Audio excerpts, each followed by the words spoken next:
Boa noite, irmãos. Que a graça e a paz do nosso Senhor e Salvador Jesus Cristo esteja com todos. Amém? Vamos orar agradecendo a Deus por tudo que Ele tem feito em nossas vidas. Senhor, meu Deus e meu Pai, mais uma vez entramos em Tua presença, Senhor, para lhe agradecer, ó Deus, por tudo que o Senhor tem feito em nossas vidas, Senhor, pelos milagres, pelas curas, Senhor, pelas bênçãos, Senhor, pelos livramentos, ó Pai. Te agradecemos por tudo aquilo, Senhor, que vimos, amém, e também te agradecemos por tudo aquilo que não vimos, mas que o Senhor fez por nós. Obrigado, Senhor, pela vida de cada um que está assistindo, Senhor, este culto. Obrigado, Senhor, pela nossa igreja. Obrigado pelos nossos pastores, ó Deus. Obrigado, Senhor, porque temos a possibilidade de te servir, Senhor. Porque só Tu, Senhor, é merecedor de toda a honra, toda a glória, todo o louvor e toda a exaltação. Porque só Tu és santo, santo, santo, santo. E nós glorificamos, Senhor, e Te exaltamos, ó Deus. Glórias a Ti, Jesus. Amém, Senhor. Irmãos, estamos vivendo momentos difíceis aqui na Terra. E de vez em quando surgem problemas repentinos em nossas vidas que não conseguimos achar respostas. E começamos a questionar a Deus. Por que isso está acontecendo na minha vida? Por que isso está acontecendo comigo? Eu sou uma pessoa que eu vou na igreja, eu sou uma pessoa boa, eu sou uma pessoa que eu oro, eu sou uma pessoa que eu procuro me afastar do pecado, eu sou uma pessoa que eu dou dízimo, eu sou uma pessoa que eu ajudo os necessitados. Então, por que essa luta? Por que esse problema? Eu gostaria de falar duas coisas para você nesse momento.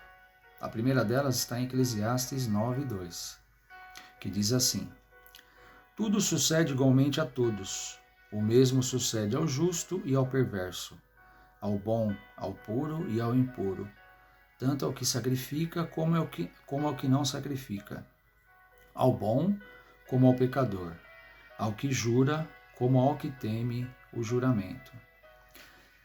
Irmãos, tanto o ímpio como o justo, eles são passíveis de sofrimento aqui nessa terra, para todos. Mas existe uma grande diferença entre o sofrimento do justo e do ímpio. Além de haver um propósito específico para o sofrimento do justo, o modo como o justo e o ímpio lidam com o sofrimento é muito diferente. Porque o justo ele conta com o Espírito Santo para guiá-lo e para consolá-lo. Porém, o ímpio não. Veja essa diferença no livro de Salmos 34, que eu vou ler aqui para os irmãos. No Salmo 34, no 7, e depois a gente lê também o 15 até o 19, diz assim: o anjo do Senhor acampa-se ao redor dos que o temem e os livra. Já no versículo 15 até o 19, a gente pode ler, diz assim, os olhos do Senhor repousam sobre os justos, e os seus ouvidos estão abertos ao seu clamor. O rosto do Senhor está contra os que praticam o mal. Veja aqui a diferença, irmãos.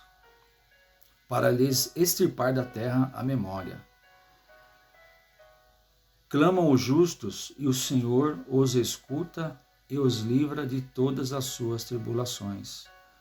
Perto está o Senhor dos que têm o coração quebrantado e salvos de espírito oprimido. Muitas são as aflições do justo, mas o Senhor de todas os livra. Veja que salmo interessante, irmãos. A palavra do Senhor diz que Deus, Ele está olhando para os justos. Eu não sei qual que é o problema que você está passando, irmão. Mas o que eu posso te dizer é para você confiar e acreditar e continuar firme e se apegar nessa palavra, porque a palavra de Deus, ela diz que o anjo do Senhor acampa-se ao redor dos que o temem e os livra. Se você está passando por algum problema, saiba que o anjo do Senhor está ao teu redor. Ele está ao teu redor e ele está acampando e ele vai te livrar.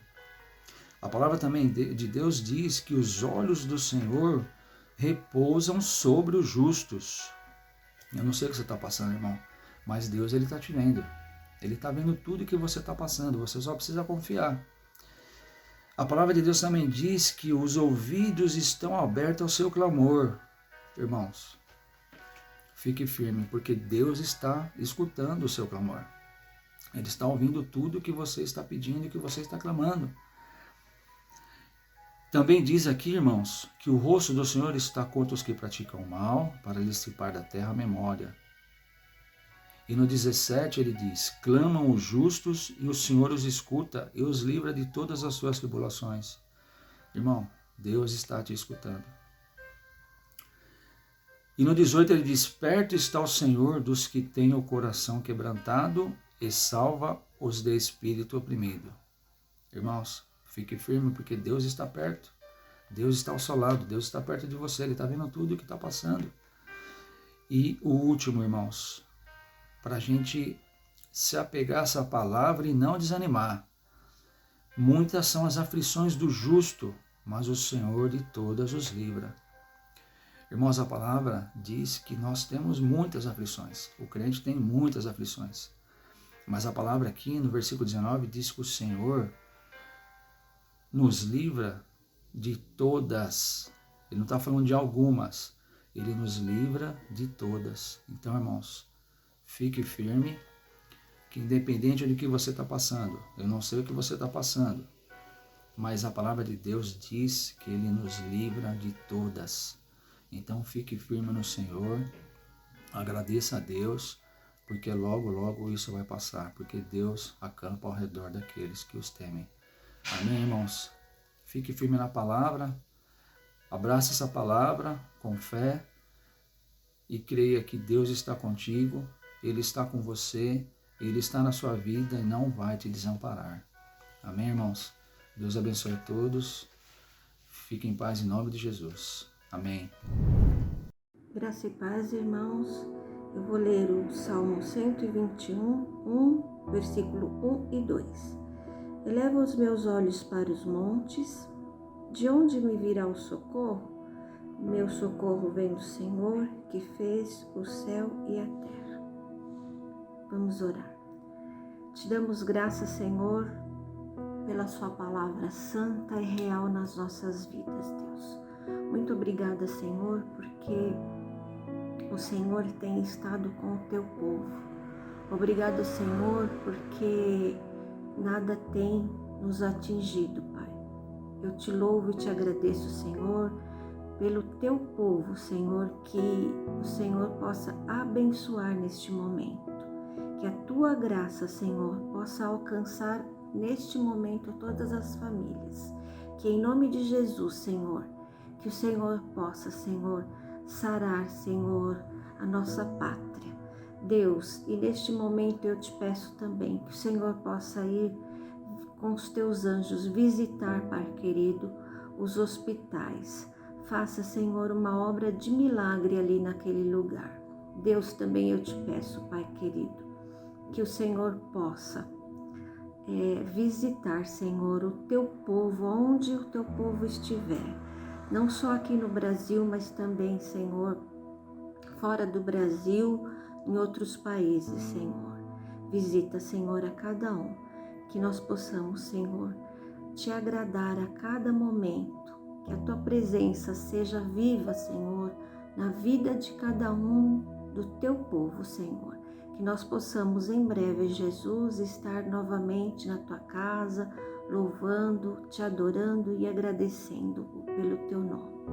Deus, também eu te peço, Senhor, que o Senhor possa visitar, meu Pai amado, aqueles que estão enlutados, Senhor. Senhor, consola, porque somente o Senhor é o bálsamo e o consolo vem de ti, que é algo sobrenatural.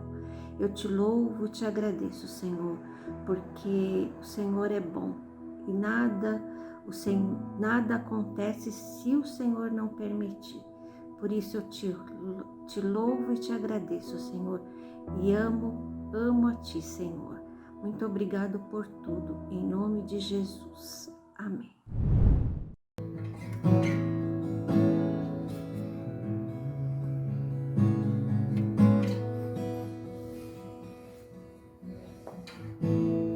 Meu Jesus, Salvador, outro igual não há. Todos os dias eu quero louvar as maravilhas de teu amor. Consolo,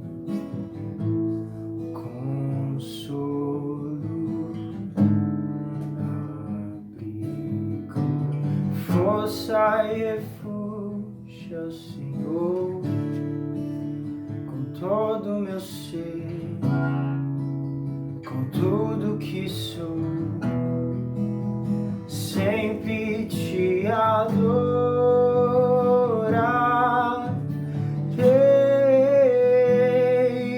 Aclame ao Senhor toda a terra e cantemos poder, majestade, louvores ao Rei. Montanhas se prostrem e rujam os mares ao som de teu nome. Alegre te louvo por teus grandes feitos. Firmado estarei, sempre te amarei. Incomparáveis são tuas promessas pra mim. Meu Jesus, Salvador, outro igual não há. E todos os dias eu quero louvar as maravilhas de teu amor.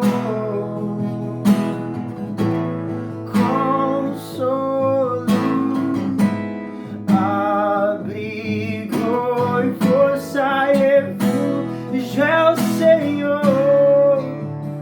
Todo meu ser, com tudo que sou, sempre te adorarei.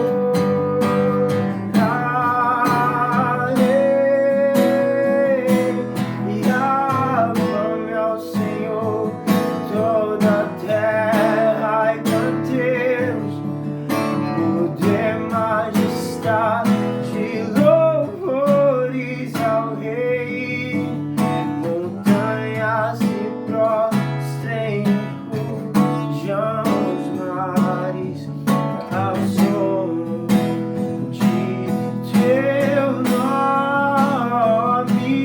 Alegre louvo por teus grandes feitos.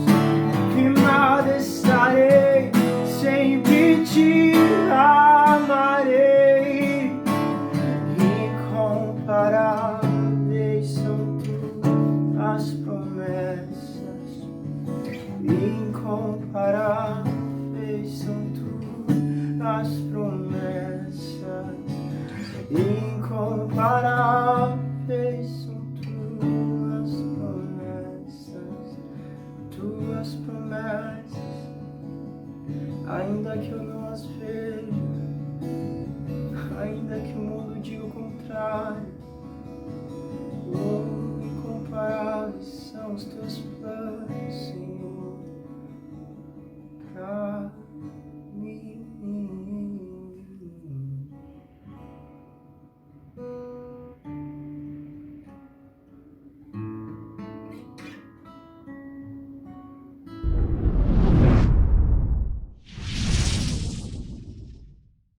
noite, irmãos e irmãs, a graça e a paz da parte do nosso Senhor Jesus. Estamos, mais uma vez, nos utilizando dessa tecnologia para estar cultuando juntos ao Senhor, mesmo a partir dos nossos lares. Esperamos que amanhã, segunda-feira, possamos ver uma situação melhor, né?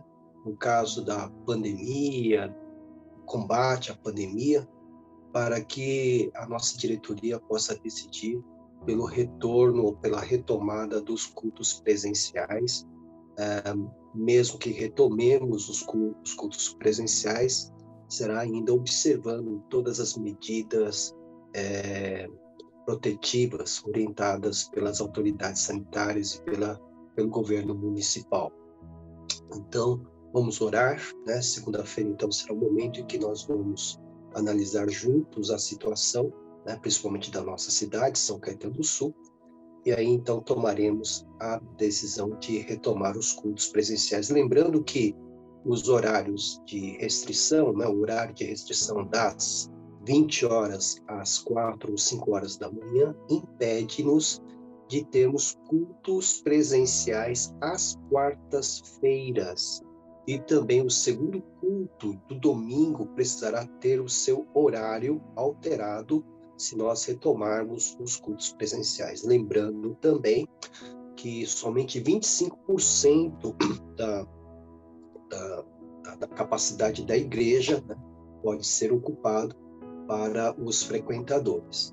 É fundamental que você faça a inscrição para os cultos, né? Se nós retomarmos, nós vamos avisar com antecedência, mas eu já estou também alertando que nós vamos manter todos aqueles cuidados se retomarmos os cultos presenciais.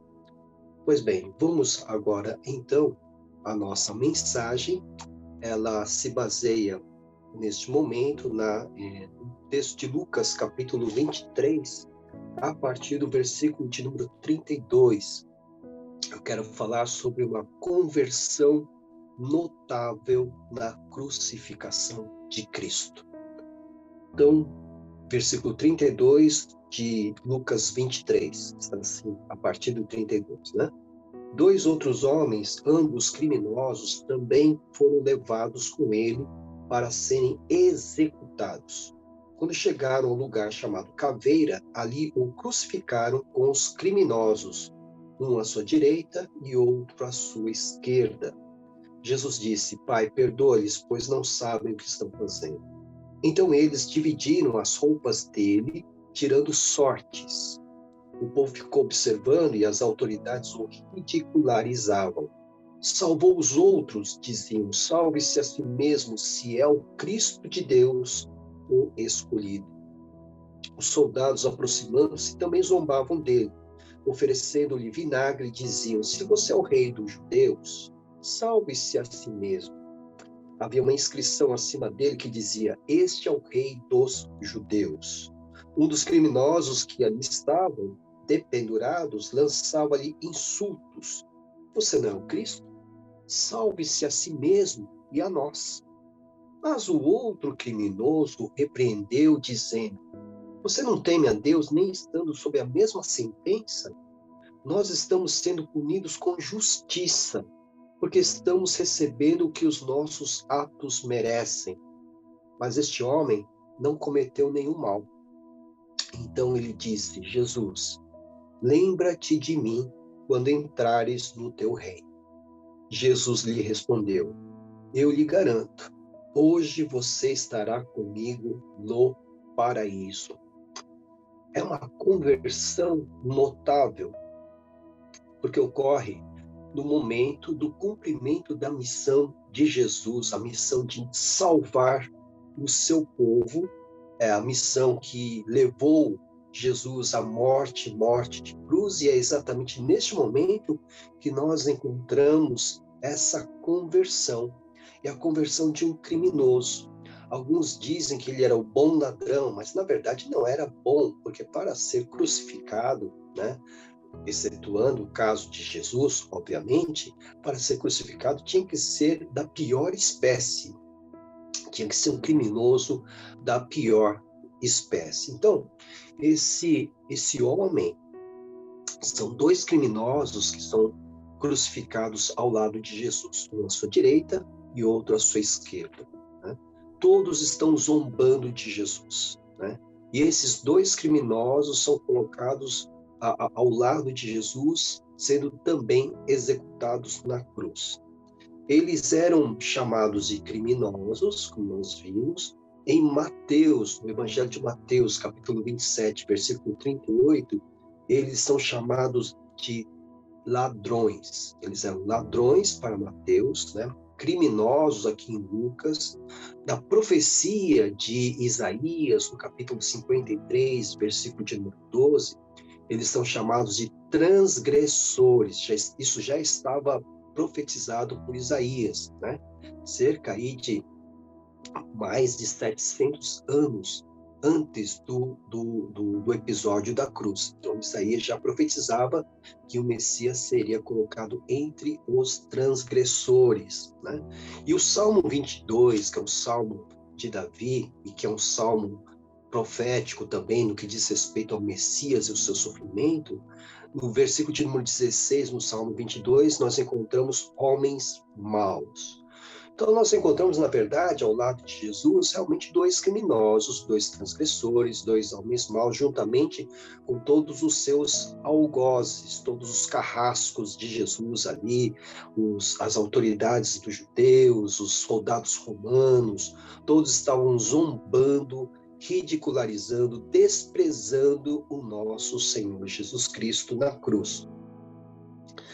No relato de Marcos, no Evangelho de Marcos, parece que no começo, esses dois homens, esses dois criminosos, que estavam sendo crucificados juntamente com Jesus, também estavam fazendo parte dos insultos contra Jesus, né? Marcos vai registrar isso no seu capítulo 15, versículo de número 32. Ele vai dizer que os criminosos também participavam dos insultos, da zombaria, denigrindo, né, a pessoa de Jesus na cruz, né? Mas, de repente, depois de um certo momento de crucificação, porque a crucificação era um processo cruel, né? A pessoa supliciada morria aos poucos, né? Então era um sofrimento muito, muito grande na cruz. Então, depois de um certo momento, um dos criminosos não suporta mais os insultos do seu colega a Jesus.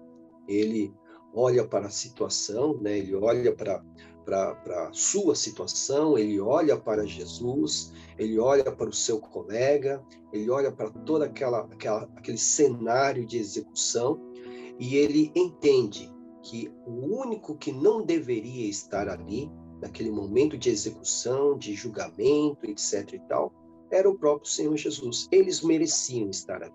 É interessante isso. Então, num determinado momento do seu suplício, aquele homem olha para dentro de si, olha para o seu colega, olha para Jesus, e aí ele vai dizer: mas o outro criminoso repreendeu o seu colega, né, que estava insultando a Jesus. Ele estava crucificado. Ele dizia para Jesus: você não é o Cristo? Salve-se a si mesmo e a nós, né? Então, salve-se a si mesmo e salve a nós também, sem merecer, né? Mas o seu colega virou-se para ele e disse: olha, você não teme a Deus, mesmo estando na mesma sentença, né? Ou seja, estamos sendo crucificados, eu, você e ele. Você não teme a Deus, você está zombando, mas você também está nessa situação de suplício, você não teme a Deus. Ele diz: nós estamos sendo punidos com justiça, porque estamos recebendo o que os nossos atos merecem. Veja, ele coloca a mão na sua consciência, ele olha para dentro de si, ele olha para a sua vida, ele sabe, então, ele chega à conclusão que aquele era o final que ele merecia, ele e o seu colega. Mas ele olha para Jesus, ele Ele olha para Jesus, ele não vê culpa em Jesus, como Pilatos também não viu culpa em Jesus, mas não teve coragem de ir adiante em defender a sua inocência. Aquele criminoso, então, vamos chamá-lo de bom ladrão, mas lembre-se que não há um bom ladrão, mas agora está se convertendo, né? Ele olha para Jesus e percebe que há uma injustiça ali. Ele diz para o seu colega, olha, nós merecemos esse castigo, merecemos esse final de vida inglório, vergonhoso, nós merecemos. Mas ele não, é o que ele diz. Este homem não cometeu nenhum mal. E é interessante que nós não temos informações se esse bom criminoso, né, esse bom ladrão, tivesse algum conhecimento, né, do ministério de Jesus. Talvez ele soubesse alguma coisa acerca de Jesus, dos seus milagres, mas nós não temos essa certeza. O fato é que naquele momento, na cruz, na crucificação, né, dos três, aquele homem reconheceu que Jesus não merecia estar ali. Mas o que eu quero mais chamar a atenção aqui é que esse ex-criminoso, né, vamos chamar assim, ele tem a sua consciência despertada pelo Espírito de Deus. Por que eu digo pelo Espírito de Deus? Porque nós já aprendemos com Jesus, né, no Evangelho de João, que o Espírito convence o homem do pecado, da justiça e do juízo. De que outro modo poderia esse bom ladrão se convencer que ele era um pecador, que merecia aquele juízo e que a justiça estava sendo feita, estava sendo cumprida na vida dele? Só pelo Espírito de Deus. Então, aquele homem teve essa sensibilidade ativada pelo Espírito de Deus e se convenceu do seu pecado. E olhou para Jesus e viu que Jesus não merecia estar ali. Aquele homem, então, se convenceu da justiça que estava sendo ali estabelecida, estava convencido do juízo, né? Do seu castigo, né? E aí, então, nesse seu reconhecimento, nós encontramos uma confissão, né? Uma confissão de pecados. Porque ele se volta para o seu colega e vai dizer, nós merecemos, por causa dos atos que nós cometemos, por causa dos nossos crimes, nós merecemos. E isso, meu amado irmão, minha amada irmã, nos leva para aquele texto de João, 1 João, capítulo 1, quando João diz que todos nós somos pecadores, que se dissermos que não temos pecados, somos mentirosos, mas que temos uma provisão maravilhosa. 1 João 1:9. Se confessarmos os nossos pecados, Ele é fiel e justo para perdoar os nossos pecados e nos purificar de toda a injustiça. Então, veja, aquele homem, aquele bom ladrão, né, ele confessou os seus pecados diante de Jesus. E a promessa aqui de 1 João é exatamente essa: se confessarmos os nossos pecados, Ele, Jesus, é fiel e justo para perdoar os nossos pecados e nos purificar de toda a injustiça. Foi exatamente o que ocorreu com aquele bom ladrão na cruz. Ele confessou os seus pecados. Jesus ouviu a sua confissão. Ele disse, nós merecemos, estamos sendo punidos com justiça, porque estamos recebendo o que os nossos atos merecem. Percebe? Essa condição fundamental para a conversão. Esta condição fundamental para termos os nossos pecados perdoados. Confessar os nossos pecados. Concordar com Deus que nós transgredimos a sua vontade.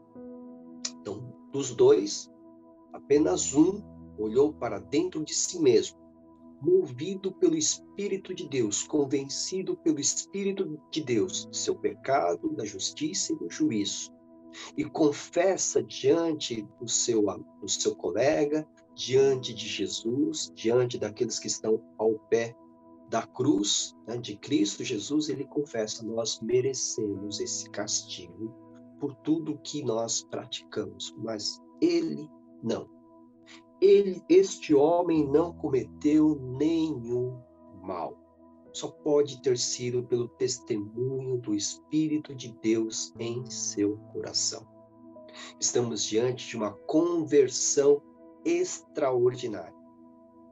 Aí, em seguida, tendo ele admitido, né, os seus pecados, os seus crimes, a justiça que estava sendo estabelecida na sua vida, e tendo ele olhado para Jesus e tendo visto que Jesus não merecia estar ali, porque era inocente, né, não tinha praticado nenhum mal, as coisas poderiam ter parado por aí. Mas ele vai adiante, né? Então, no versículo 42, ele faz um pedido a Jesus na cruz. Ambos estão sendo crucificados, estão na cruz. E ele faz um pedido a Jesus. Ele disse, Jesus. Ele clama pelo nome de Jesus. Você não acha isso interessante, né? Ele se volta para o Senhor e o chama pelo seu nome, Jesus. E a palavra de Deus nos ensina que todo aquele que invocar o nome do Senhor será salvo. Ele vai invocar o nome de Jesus, porque ele vai fazer um pedido. Ele diz: Jesus, lembra-te de mim quando entrares no teu reino. Então ele vai invocar o nome de Jesus e vai afirmar que ele crê ou cria que Jesus era rei. Né? Então veja que interessante, porque os demais, desde que Jesus foi levantado na cruz, né, juntamente com aqueles dois homens, eles estavam zombando, eles estavam ridicularizando Jesus. Uma placa havia sido colocada sobre a cabeça de Jesus com os dizeres: este é o rei dos judeus, mas não como uma afirmação de fé, mas ali estava uma chacota, ali estava uma piada, eles estavam ali humilhando Jesus. Esse é o rei desses judeus, né? Os romanos estavam então zombando também dos judeus, né? Mas aquele bom ladrão, ele não vai falar lembra-te de mim quando entrares no teu reino, como forma de zombar. Não, ele fala sério. Ele fala sério. Ele reconhece que Jesus é rei. Veja só outra grande evidência da conversão desse homem. Ele invoca o nome de Jesus, e a palavra de Deus, mais uma vez, eu lembro, todo aquele que invocar o nome do Senhor será salvo. Ele invoca o nome do Senhor e diz: lembra-te de mim quando entrares no teu reino, porque o Senhor é rei. O convertido, aquele que tem os seus pecados perdoados, aquele que é salvo, ele reconhece que Jesus é rei, é Senhor, é governante da sua vida. Não há conversão sem o reconhecimento do senhorio de Cristo Jesus. Alguns ficam apenas no aspecto de Jesus como Salvador e continuam a viver as suas vidas como se Jesus não tivesse nenhum tipo de influência a partir do momento que ele, entre aspas, entrega a sua vida ao Salvador. A conversão se dá efetivamente quando não somente reconhecemos a salvação que temos em Cristo Jesus, mas também quando reconhecemos o Jesus como nosso Senhor, como nosso governante, como nosso proprietário, como nosso rei. E é o que acontece. Então aquele homem, ele vai invocar o nome de Jesus. Jesus, lembra-te de mim quando entrares no teu reino. Eu estou declarando que eu creio que o Senhor é rei. Sinais evidentes da sua conversão. Ele Ele reconheceu os seus pecados, ele confessou os seus pecados na presença de Jesus, e agora ele faz esse pedido. Agora, esse pedido, ele transpira humildade. Você percebeu que ele não pede para Jesus, me coloque já no seu reino, me deixe entrar no seu reino, né? Tendo ele reconhecido seus pecados, tendo ele reconhecido que Jesus não tinha feito mal nenhum, tendo olhado para Jesus e invocado o nome dele e reconhecido que ele é rei, ele não pede diretamente a Jesus, deixa eu entrar no teu reino. Ele diz, lembra-te. Olha a humildade, lembra-te.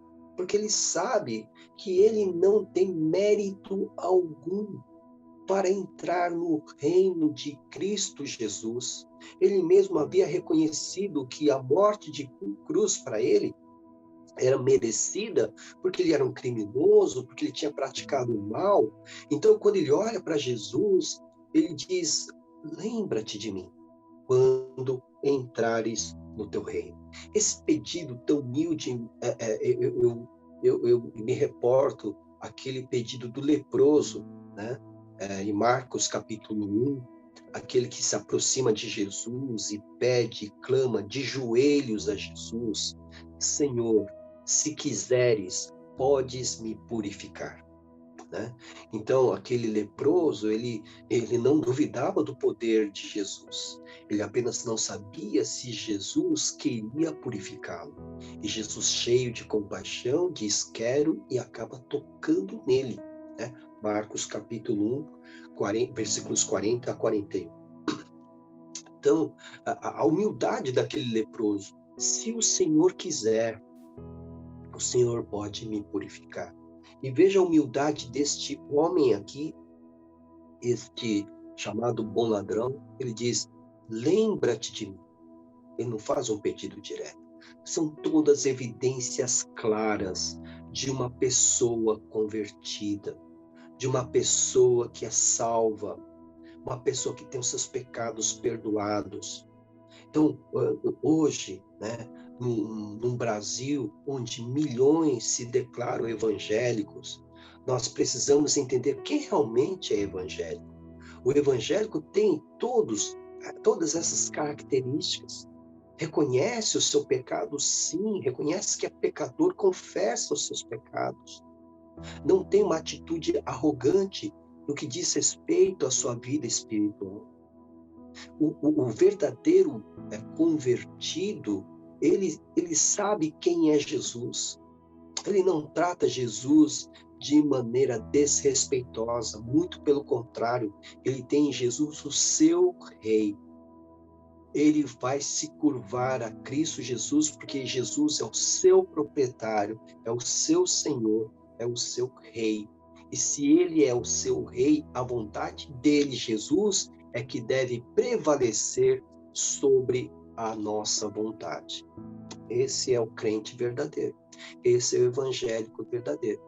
Aquele que diz que é de Jesus, mas faz tudo que vem à sua mente e ao seu coração, não pode se declarar evangélico, não pode se declarar crente, não pode dizer que é perdoado tem os seus pecados perdoados pelo Senhor Jesus, porque está seguindo a sua própria vida. O Senhor da sua vida é o seu próprio coração. Mas quem é convertido reconhece Jesus como seu Rei, como seu Senhor. Bom, mediante toda esse testemunho desse homem, e quando ele faz esse pedido a Jesus, lembra-te de mim, né? Quando entrares no teu reino, e Jesus já havia orado em favor dos seus algozes, né? Nós lemos aqui no versículo de número 34, Jesus disse, Pai, perdoa-lhes, pois não sabem o que estão fazendo. Isso pode ter tido um grande impacto no coração daquele bom ladrão, né, também. Então, mediante o seu pedido, o pedido daquele homem, Jesus respondeu, eu lhe garanto. É Jesus quem está dizendo. Jesus é Deus. Muitas vezes Jesus usou dessa assertividade, dessa firmeza ao declarar as verdades de Deus. Ele dizia assim: em verdade lhes digo.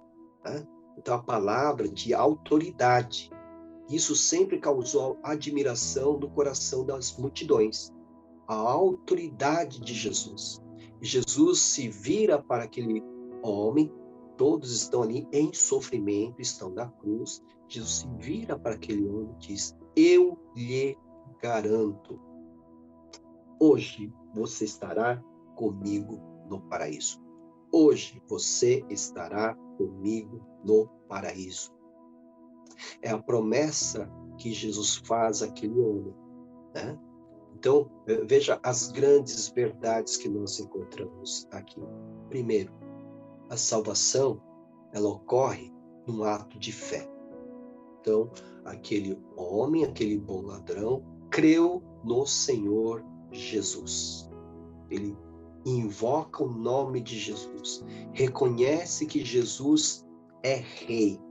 E Jesus, então, se vira para ele. Ele não vai dizer: eu vou me lembrar de você quando entrar no meu reino. Não. Hoje estará comigo no paraíso. Então, no primeiro capítulo do Evangelho de João, capítulo 12, nós lemos uma bênção de Deus, né? Contudo, aos que o receberam, aos que creram em seu nome, deu-lhes o direito de se tornarem filhos de Deus. Aos que creram, aos que o receberam, aos que creram em seu nome, Jesus, o Senhor é Rei, né? Deu-lhes o direito de se tornarem filhos de Deus. Foi o que aconteceu com aquele homem. Então, é verdade. Então, o que acontece imediatamente, a nossa profissão de fé, é a nossa salvação. Então, Jesus estava declarando que, tão logo aquele homem, aquele bom ladrão, ele reconheceu que Jesus era o seu rei, né? Era a sua salvação. Este homem, recebeu de Jesus a garantia, promessa garantida, de que ele estaria com ele, Jesus, no paraíso. Ou seja, ele estava salvo. Então, essa é a grande verdade do Evangelho. Aquele que crer no seu nome, receberá o direito de se tornar filho de Deus. Uma outra grande verdade, né? Jesus diz: hoje estará comigo no paraíso. Ou seja, imediatamente após a morte do crente, o crente se encontrará com seu Salvador no paraíso. É imediato. Então, no momento em que aquele homem fechasse os seus olhos, ele estaria com o Senhor Deus no paraíso. Esse paraíso que Jesus chamou de a casa de meu Pai, em João capítulo 14, né? Um lugar aprazível, um lugar de segurança, de acolhida, um lugar com o amor do Pai, né? Permeando todo lugar, vamos assim dizer, né? Um lugar que foi preparado por Jesus para todos aqueles que Ele quer que estejam perto dele, e Ele tinha feito essa promessa aos discípulos, que Ele preparou o lugar, que estava preparando, e havia preparado o lugar para que todos os seus queridos estivessem com Ele, porque essa era a vontade dele, e Ele estava colocando mais um ocupante nos aposentos de seu Pai, aquele ex-ladrão, aquele ex-criminoso, porque aquele homem havia entregue o seu coração a Ele, Cristo Jesus. Você percebe que aqui então estamos diante de uma conversão legítima, sincera, verdadeira. Não houve o batismo, porque obviamente não havia como ter batismo, né? Não tinha como aquele ladrão descer da cruz, né? Pedir licença para descer da cruz, alguém batizá-lo e ele voltar a ser pendurado na cruz. Não havia condições para isso. Tá? Mas ele foi recebido pelo Senhor no paraíso, mediante a sua profissão de fé, que foi pública. Foi pública. Ele falou lá na cruz dele, diante de todos aqueles que estavam zombando de Jesus. Havia uma plateia ali, né? Havia até mesmo as mulheres discípulas de Jesus, e o próprio João estava ali também como testemunhas daquela profissão de fé daquele homem. Então estamos diante de uma conversão notável, tá? Que deve nos ensinar a respeito do que é ser uma nova criatura. A nova criatura reconhece os seus pecados porque é sensibilizado, tocado pelo Espírito de Deus, que convence-nos do pecado, da justiça e do juízo. A nova criatura invoca o nome do Salvador, Jesus Cristo, o único que pode nos dar a salvação. A nova criatura reconhece também que Jesus é o seu Rei, que é o seu Senhor. A nova criatura faz parte agora da família de Deus, porque recebeu o direito, por crer no nome de Jesus, por crer nele, o Senhor Jesus, recebeu o direito de se tornar filho de Deus. Então, meus amados irmãos e irmãs, num mundo cheio de confusão em que nós estamos vivendo, onde muitas vezes nós não temos mais certeza do que é ser evangélico ou não, mediante tantos escândalos que estão vindo à tona pelas mídias, enfim. Nós temos que voltar ao primeiro amor. Nós temos que voltar às raízes do cristianismo e entender quem são os convertidos, quem são verdadeiramente os crentes, e vivermos de acordo com a vontade do Senhor. Que o Senhor nos ajude, nos abençoe e até o próximo culto, em nome de Jesus. Amém.